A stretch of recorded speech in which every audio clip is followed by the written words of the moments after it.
Friends, welcome to my channel stay consistent. I hope आप सभी लोग हेल्दी होंगे और अपने गोल्स की ओर डेली बढ़ रहे होंगे। सो फ्रेंड्स, इसके पहले भी हमने बहुत सारी वीडियोस जो है पढ़ाई स्टडी से रिलेटेड अपलोड करती रहती हूँ। और आज जो है MPPSC का जो प्री वाली एग्ज़ाम है, इसका सिलेबस को हम डिस्कस करेंगे। क्योंकि हम जानते हैं कि अभी मध्य प्रदेश लोक सेवा आयोग ने जो है MPPSC की वैकेंसीज निकाली है और ठीक है, और इसका जो पेपर अभी प्री का पेपर आने वाला है कुछ महीनों में, लगभग अभी 2-3 महीने टाइम है, बट आने वाला है। ठीक है, तो हमें पढ़ाई स्टार्ट कर देनी चाहिए अगर आपको प्री क्लियर करना है तो।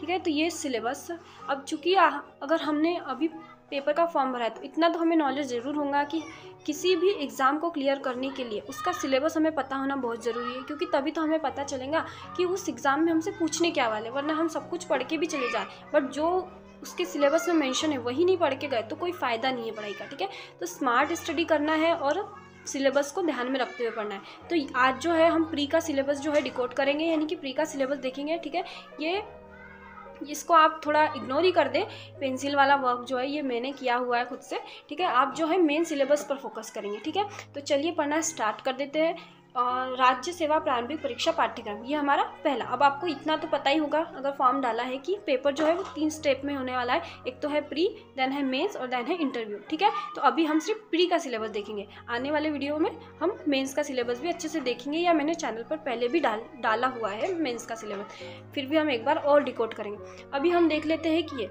सबसे पहले सिलेबस को जो है इसे 10 यूनिट्स में डिवाइड किया हुआ है। ठीक है, टोटल 10 यूनिट्स हमको डिवाइडेड है। और देखिए प्री का पेपर जो होगा ये 2 फेजेस में, मतलब 2 शिफ्ट में होगा। जैसे कि एक तो हमारा CSAT होता है, एक GS का पेपर होगा, एक CSAT का पेपर होगा। ठीक है, तो अभी ये हमारा GS का सिलेबस है, इसको देख लेते हैं। 10 यूनिट में सिलेबस को डिवाइड किया हुआ है। अब पहली यूनिट है हमारा मध्य प्रदेश का इतिहास, संस्कृति एवं साहित्य। ठीक है, मध्य प्रदेश, अब देखिए MP से रिलेटेड है। ठीक है, MP से रिलेटेड है लोक सेवा आयोग, तो MP का सिलेबस थोड़ा ज़्यादा वेटेज है, तो ताकि जो एस्पिरेंट्स है उनको MP के बारे में नॉलेज हो। ठीक है, तो ये मध्य प्रदेश का इतिहास, संस्कृति एवं साहित्य, इसमें है मध्य प्रदेश के इतिहास की महत्वपूर्ण घटनाएं। ठीक है, क्या क्या इतिहास में, यानी कि MP की हिस्ट्री, फिर उसमें कौन से राजवंश हुए वो। ठीक है, स्वतंत्रता आंदोलन में मध्य प्रदेश का क्या योगदान रहा, मध्य प्रदेश की क्या कला, स्थापत्य कला है। ठीक है, मध्य प्रदेश में कौन सी जनजातियाँ पाई जाती है, क्या बोलियाँ हैं। ठीक है, मध्य प्रदेश का त्यौहार, लोक संगीत, लोक कला है, लोक साहित्य। ठीक है, मध्य प्रदेश के में प्रमुख साहित्यकार कौन से हुए, उनने कौन सी कृतियाँ की है। ठीक है, उनको कौन से पुरस्कार मिले, ये सब इसमें आएगा। और इसके बाद आता है मध्य प्रदेश के प्रमुख धार्मिक और पर्यटन स्थल। ठीक है, क्योंकि हमें पता है कि MP में बहुत सारा पर्यटन स्थल है, तो ये टॉपिक भी इंपॉर्टेंट हो जाता है। मध्य प्रदेश में प्रमुख जनजातीय व्यक्तित्व। ठीक है, तो ये यूनिट फर्स्ट है। देखिए हर लाइन जो है एक बिग टॉपिक को जो है कवर कर रही है, यानी कि इसको हमें हल्के में नहीं लेना है, क्योंकि हर लाइन से है ना बहुत बड़ा टॉपिक बनता है। और चूँकि PSC लेवल का एग्जाम है, इसलिए ये सिलेबस इतना उनको देना पड़ेगा ही। ठीक है, तो ये हमारी पहली यूनिट है, ये MP से रिलेटेड थी, कहे तो अगर MP की हिस्ट्री और कल्चर इसमें आता है। दूसरी यूनिट है हमारी इंडियन हिस्ट्री। ठीक है, इंडियन हिस्ट्री में वही 3 पार्ट। ठीक है, एक तो हो जाएगा हमारा एंशिएंट, फिर हो जाएगा हमारा मिडिवल, देन हो जाएगा हमारा मॉडर्न हिस्ट्री। ठीक है, तो यहाँ पे प्राचीन और मध्यकालीन इतिहास की प्रमुख विशेषताएं, घटनाएं, प्रशासनिक, सामाजिक, आर्थिक व्यवस्थाएं। ठीक है, 19वीं और 20वीं शताब्दी में सामाजिक और धार्मिक सुधार आंदोलन। ठीक है, स्वतंत्रता संघर्ष, राष्ट्रीय आंदोलन। ठीक है, स्वतंत्रता के पश्चात भारत का एकीकरण। ठीक है, तो इसमें हमारे तीनों जो सब्जेक्ट है, मिडिवल, एंशिएंट और मॉडर्न, ये तीनों कवर हो रहे हैं। ये हमारी हो गया इंडियन हिस्ट्री का सिलेबस। यूनिट 3 अगर देखें तो जियोग्राफी से रिलेटेड है। इसमें पहले है MP की जियोग्राफी, देन उसके बाद आ जाती है Indian and world geography. MP की जियोग्राफी में मध्य प्रदेश के वनोपज, वन्यजीव, नदियाँ, पर्वत श्रृंखलाएं। ठीक है, मध्य प्रदेश की जलवायु, मध्य प्रदेश के प्राकृतिक एवं खनिज संसाधन, मध्य प्रदेश में परिवहन, मध्य प्रदेश की प्रमुख सिंचाई एवं विद्युत परियोजनाएं, मध्य प्रदेश में कृषि, पशुपालन एवं कृषि आधारित उद्योग, ये सब। ठीक है, MP इंडियन जियोग्राफी में सबसे पहले इंडिया का भौतिक फिजिकल जियोग्राफी, जिसमें भौतिक विशेषताएं, प्राकृतिक प्रदेश। ठीक है, कितने प्राकृतिक प्रदेश है MP में, वो सब इंडिया में। फिर प्राकृतिक संसाधन में वन, खनिज संपदा, जल, कृषि, वन्यजीव, राष्ट्रीय उद्यान, अभयारण्य और सफारी। ठीक है, ये हमारा इससे रिलेटेड है। फिर सामाजिक भूगोल में जनसंख्या संबंधी जननांकिकी, जनसंख्या वृद्धि, आयु, लिंगानुपात, साक्षरता, आर्थिक गतिविधियाँ, ठीक है। आर्थिक भूगोल में प्राकृतिक या मानवीय संसाधन, उद्योग और यातायात के साधन, ठीक है। इसके बाद आ जाता है वर्ल्ड जियोग्राफी। वर्ल्ड जियोग्राफी में विश्व के महाद्वीप, देश, महासागर, नदियाँ, पर्वत, विश्व के प्राकृतिक संसाधन, परंपरागत एवं गैर परंपरागत ऊर्जा स्रोत, ठीक है। तो ये हमारा हो गया जियोग्राफी का सिलेबस। एमपी की जियोग्राफी, ये इंडियन जियोग्राफी और वर्ल्ड जियोग्राफी, इधर हिस्ट्री, इधर भी हिस्ट्री। अब नेक्स्ट आ जाता है पॉलिटी वाला सब्जेक्ट, ठीक है। अब इसमें पहले एमपी की पॉलिटी, फिर उसके बाद इंडियन पॉलिटी। एमपी की पॉलिटी में राज्य की संवैधानिक व्यवस्था में मध्य प्रदेश की संवैधानिक व्यवस्था, जिसमें राज्यपाल, मंत्रिमंडल, विधानसभा और उच्च न्यायालय को कवर करना है, ठीक है। फिर मध्य प्रदेश में त्रिस्तरीय पंचायती राज और नगरीय प्रशासन व्यवस्था, ठीक है। फिर राज्य की अर्थव्यवस्था में मध्य प्रदेश की इकोनॉमिक्स, इसमें इकोनॉमिक्स है, ठीक है। मध्य प्रदेश की जननांकिकी एवं जनगणना, मध्य प्रदेश का आर्थिक विकास, मध्य प्रदेश के प्रमुख उद्योग, मध्य प्रदेश की जातियाँ, अनुसूचित जातियाँ एवं जनजातियाँ तथा राज्य की प्रमुख कल्याणकारी योजनाएं, यह इसमें कवर होगा। अब जो छठी यूनिट है, इसमें इंडियन पॉलिटी को कवर किया गया है। भारतीय शासन अधिनियम 1919 एवं 1935, संविधान सभा, संघीय कार्यपालिका, राष्ट्रपति एवं संसद, ठीक है। नागरिकों के मौलिक अधिकार, कर्तव्य एवं राज्य की नीति निर्देशक सिद्धांत, संवैधानिक संशोधन, सर्वोच्च न्यायालय एवं न्यायिक व्यवस्था, भारतीय अर्थव्यवस्था, औद्योगिक विकास और विदेशी व्यापार, आयात एवं निर्यात, वित्तीय संस्थाएं, रिजर्व बैंक, राष्ट्रीयकृत बैंक, SEBI, NSE और गैर बैंकिंग वित्तीय संस्थान, ठीक है।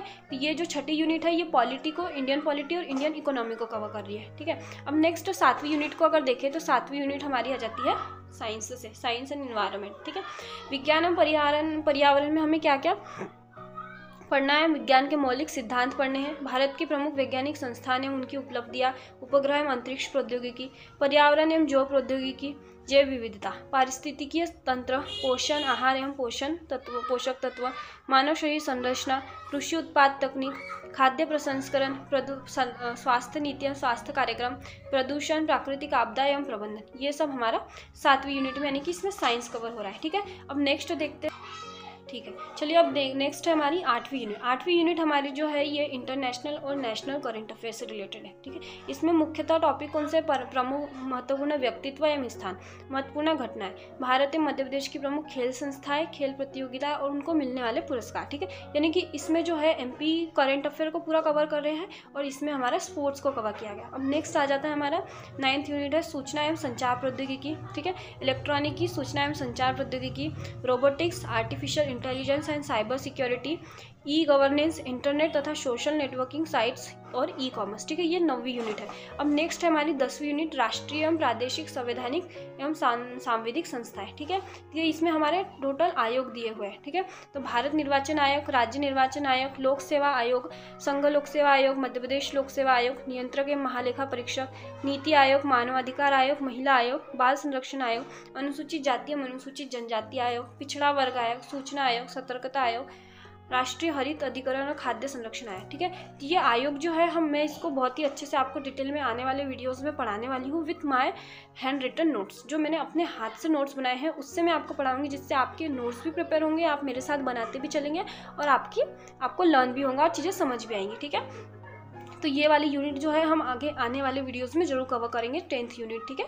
तो ये हमारा हो गया GS फर्स्ट का पेपर, GS फर्स्ट का सिलेबस, ठीक है। अब हमारा CSET का अगर देख ले तो CSET में वही हमारे कौन से रीजनिंग आता है, मैथ आती है, यहाँ पे दिए हैं वैसे बोधगम्यता, संचार कौशल सहित, ठीक है। तार्किक कौशल यानी रीजनिंग, निर्णय लेने यानी समस्या क्या है हमारा डिसीजन मेकिंग, ठीक है। मानसिक योग्यता, आधारभूत संख्या, वही जो मैथ जो होता है ये, और ये जो पेपर होता है ये क्वालिफाइंग होता है, ठीक है। और कट ऑफ जो होती है वो फर्स्ट GS फर्स्ट के अकॉर्डिंग निकलती है। तो ये हमारा MPPSC के प्री का सिलेबस रहा, ठीक है। आई होप आपने अगर अभी तक प्रिंट आउट नहीं निकाला है तो प्लीज़ सिलेबस का प्रिंट आउट अपने पास रखें या फिर हाथ से भी लिख ले तो भी चलेगा, और सिलेबस के अकॉर्डिंग ही पढ़ाई करनी है ताकि चीज़ें बन। और देखिए सिलेबस अगर हम अकॉर्डिंग पढ़ते हैं लेकिन साथ में हमें प्रीवियस ईयर्स पेपर को भी देखना ज़रूरी होता है, तभी हमें चीज़ें समझ आती है और समझ आता है कि पेपर आखिर कैसे आने वाला है, ठीक है। तो मैंने अपने चैनल पर जो है प्रीवियस ईयर्स पेपर के MPPSC के प्री के पेपर्स जो है पूरे अपलोड किए हुए हैं, ठीक है। पूरे क्वेश्चन उसमें कराए हुए हैं। आप जो है चैनल की प्लेलिस्ट में जाकर पेपर भी देख सकते हैं, जिससे आपको अपनी प्रिपरेशन में और ज़्यादा हेल्प मिलेगी, ठीक है। तो चलिए, मुझे लगता है कि हमने सिलेबस को अच्छे से देख लिया है और आपको चीज़ें समझ भी आई होंगी। वीडियो में एंड तक बने रहने के लिए बहुत बहुत थैंक यू। और अगर वीडियो अच्छा लगा है तो प्लीज़ वीडियो को लाइक कर दें, चैनल पर नए हैं तो चैनल को सब्सक्राइब कर दें और शेयर करना है तो बिल्कुल भी ना भूलें, क्योंकि इस पर मैं अपने स्टडी से रिलेटेड जो मेरे खुद के स्टडी में भी काम आए और आपकी भी स्टडी में काम आए, ऐसे जो है चीज़ें मैं इसमें अपलोड करते रहती हूँ। तो thank you so much for watching, मतलब लास्ट तक देखने के लिए। और मिलते हैं अब नेक्स्ट वीडियो में, तब तक के लिए टेक केयर और अच्छे से पढ़ाई करें।